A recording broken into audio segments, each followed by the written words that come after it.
টেকসই শিল্পের পথে এগোচ্ছে বাংলাদেশ, এমন কথা বলেন সুইজারল্যান্ডের রাষ্ট্রদূত রেটো রেঙ্গুলি। বৃহস্পতিবার আশুলিয়ায় একটি গার্মেন্টস কারখানা পরিদর্শনে এসে তিনি আরও বলেন, এমন নিরাপদ কর্মপরিবেশের গার্মেন্টসগুলোই উন্নয়ন পরিকল্পনা বাস্তবায়নে ভূমিকা রাখবে। জাহিদুল ইসলামের প্রতিবেদন। ২৬৩টি পরিবেশ বান্ধব পোশাক কারখানা আছে বাংলাদেশে, যা বিশ্বের সর্বাধিক। আশুলিয়ায় এমন একটি পরিবেশ বান্ধব পোশাক কারখানা পরিদর্শনে আসেন সুইজারল্যান্ডের রাষ্ট্রদূত। ঘুরে ফিরে তিনি দেখেন বিভিন্ন ইউনিট। এরপর কারখানার কর্মপরিবেশ নিয়ে জানান সন্তুষ্টির কথা। কারখানাটিতে বিশ্বমানের কর্মপরিবেশ দেখে আমি অভিভূত। এসব কারখানার মাধ্যমে টেকসই শিল্পায়নের পথে এগোচ্ছে বাংলাদেশ, যা উন্নয়ন পরিকল্পনা বাস্তবায়নেও ভূমিকা রাখবে।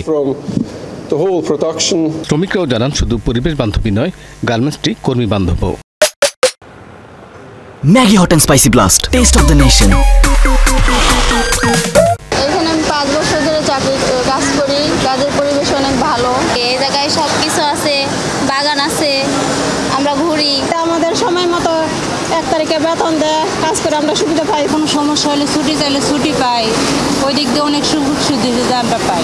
গার্মেন্টসটির শীর্ষকর্তা বলেন, সুইজারল্যান্ড সহ ইউরোপের দেশগুলো এখন চীন বিমুখ। এমন অবস্থায় ব্যবসা অনুকূলে আনতে বাংলাদেশের প্রয়োজন কান্ট্রি ব্র্যান্ডিং। আমাদের ইন্ডাস্ট্রিকে বাইরে যেভাবে প্রোটেক্ট করা হয়, এখনও কিন্তু ইউরোপের যে সাধারণ ক্রেতা আছে তাদের কাছে আমাদের বাংলাদেশের ইমেজ হচ্ছে একটু ডিফারেন্ট, যেটা রিয়েলিটির সাথে যায় না। চ্যালেঞ্জ এটাই, এবং এইটা মোকাবেলা করার জন্য আমাদের সবাইকে দেশটাকে ভালো বলতে হবে। সেটাকেই জানান দেওয়ার জন্য আজকে ওনার আশা।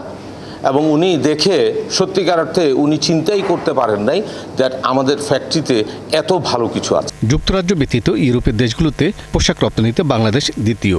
মোট রপ্তানির 50% যায় সেখানে এবং আয় প্রায় $20 বিলিয়ন।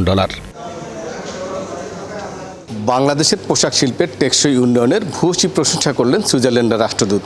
তবে তিনি এও স্মরণ করিয়ে দিলেন, বিশ্বের টেকসই বাণিজ্যের জন্য বাংলাদেশের গার্মেন্টস মালিকদের আরও কৌশলী হওয়া প্রয়োজন। জাহিদুল ইসলাম, ৭১, 4 AM টাইম, আশুলিয়া, ঢাকা।